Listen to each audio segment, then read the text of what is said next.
Hey guys, magandang gabi. Welcome back po dito sa Gandara SRU channel. Nandito na naman nga po akong muli nagbabalik ay nag-iisa ninyong nagmamagandang ka-legendary guide so po magkatitan dito sa update and fresh happenings patungkol sa TVJ. Basta mga balita na may kinalaman sa Itbulaga, sagot na po natin yan at ilang chika patungkol sa loob at labas ng showbiz. Kaya naman kung di ka pa nakaka-subscribe, ay i-click mo na yung subscribe button at notification bell para maging updated ka at ma-notify ka sa tuwing may bago po tayong mga reaction na videos, analysis hinggil sa mga nangyayari, kaganapan na araw-araw natin pong nasasagap sa social media. And para nga po sa gabing ito, pag-uusapan po natin na naging guesting ang biglaan pong pag-appear ni Carlos Yulo kanina sa Itbulaga. Grabe, hindi ko po inaasahan na bibisita at darating po si Carlos Yulo. Lalo pat hindi naman po ako nakapag-social media kanina umaga. So, bale, nagulantang na lang din po ako na wow, Carlos Yulo nasa Itbulaga pala. Or magigest pala sa Itbulaga. Napalakas ng Itbulaga talaga ako. Agad-agad kasi parang hindi ako nagkakamali, ito po yung unang appearance niya sa noontime show sa Itbulaga po talaga. And sobrang nakakatuwa lang kasi nagsilbi po siyang inspirasyon sa mga batang atleta, nangangarap po na sumunod sa kanya pong yapak. And naniniwala ako guys na malaki po may tutulong nito para magpursige lalo yung mga bata, yung mga next aspiring athlete po natin. So, for sure, lalo pa po silang magsisipag at magte-train ng maayos. Napaka-importante din po ng suporta talaga mga Kadarway Cats. Kaya malaking bagay yan na nakita nila in person ang ating two-time gold medalist na si Carlos Yulo. So, medyo madamdamin din ang episode ng Itbulaga kanina sa Dear Itbulaga. Ito nga po at taiyak ito pong ng sender dahil syempre tinitingala nila itong si Carlos Yulo. Nagsisilbi pong inspirasyon. Nagbigay din po ng markadong payo ito pong si Carlos Yulo sa kanya at sa lahat po ng mga gustong sumubok at tuparin yung kanilang mga pangarap. Talagang markado dahil napaka-humble ng binigay po niya na message and inspirational message para po sa kanila. Which is siyang tunay, hindi ba? Palakpakan mo yung mga nananalo. Kalaban mo man yan or kakampi dahil darating at darating din ang araw para sa'yo. So, yung inggit dapat isinasantabihan. Maging happy tayo kasi at the end of the day, kalaban mo man yan, ginawa rin nila yung best nila.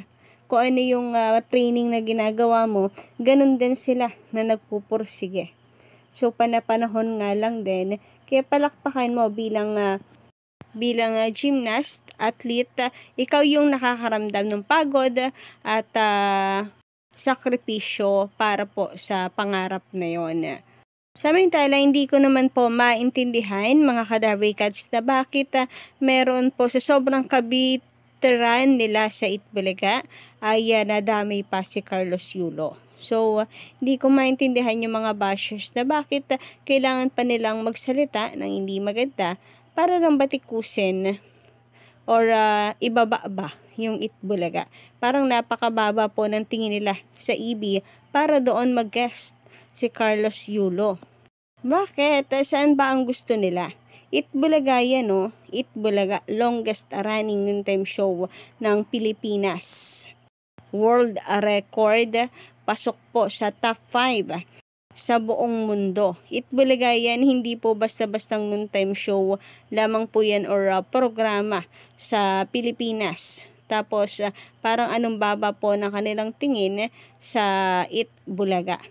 Yung iba naman wala lang, gusto lang po nilang mamuna. Alam niyo yun, pilit pong naghahanap ng butas para makapagsalita po ng di naman po makatwiran. Anyway, bago yan, nais ko muna mga kadarwikads na basahin po sa inyo ito, lalo na sa mga bashers.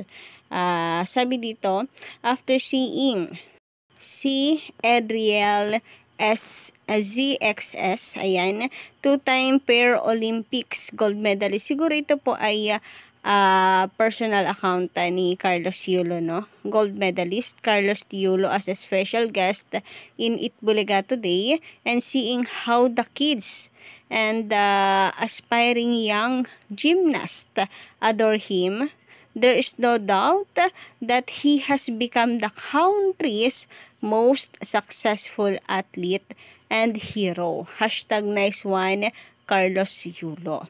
So, sana ganito po parate. Sana mga magagandang komento yung nababasa po natin. Ang sarap po pakinggan. And totoo po yan. Talagang napakalaki po ng impact niya. Lalo na po sa mga bata na nangangarap nga po na sumunod sa kanyang yapak, mga gymnast, aspiring gymnast. Nako, kung nanood lang po talaga sila ng Itbulaga, or kung nanood lang po talaga sila ng guesting nitong si Carlos Yulo, makikita nila yung bright side na ginawa po ng Itbulaga. Grabe ang Itbulaga nga, katunayan yan naging daan para po mas lalo pa pong ganahan yung mga young aspiring athletes po natin, gymnast po natin.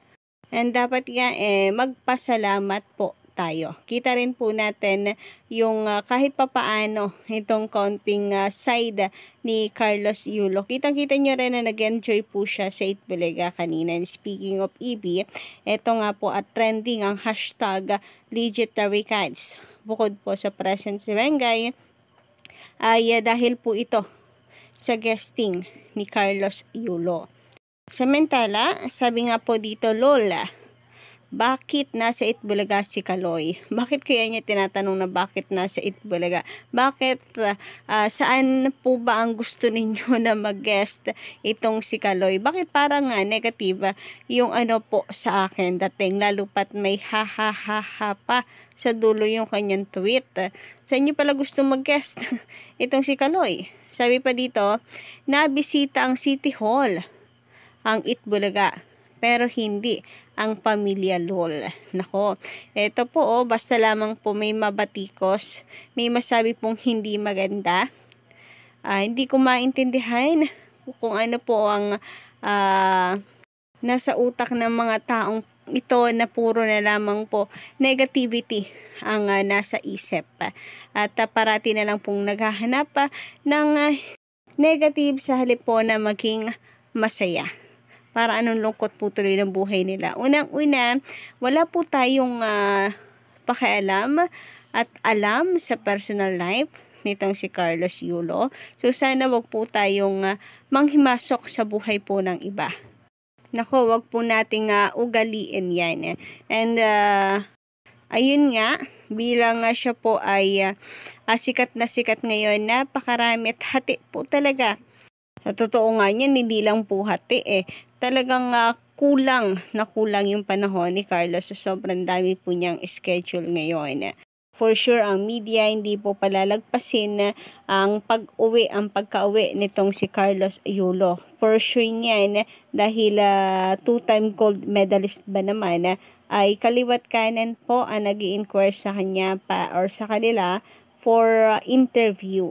So, napakaganda po ng naging success na kamit nitong si Carlos Yulo nangyayari sa kanya ngayon, sa kanyang buhay. So, sana wag po nating sirain ito, mga kadarwikan. Sana po ay wag po ninyong haluan ng kung ano-ano pong issue dahil hindi po maganda. Wag po natin patunayan na laging kapwa Pilipino natin ang siyang maglalaglag at ihila sa iyo pababa. Yung mga ganito po kasing mindset, thinking, yan po yung nagpapatunay ng pagiging toxic Filipino culture natin. So, I hope na hindi po ito ninonormalize. Ang inormalize po natin ay yung pagiging Christian natin pong lahat. Hindi yung nakikilala na lang po ang Pinoy sa mga negatibong description. So, yun lang guys ang ating updates ngayong gabing ito. And kung nagustuhan ninyo, just click the like and share button. And pakidami po ng notification bell for more updates. Maraming salamat.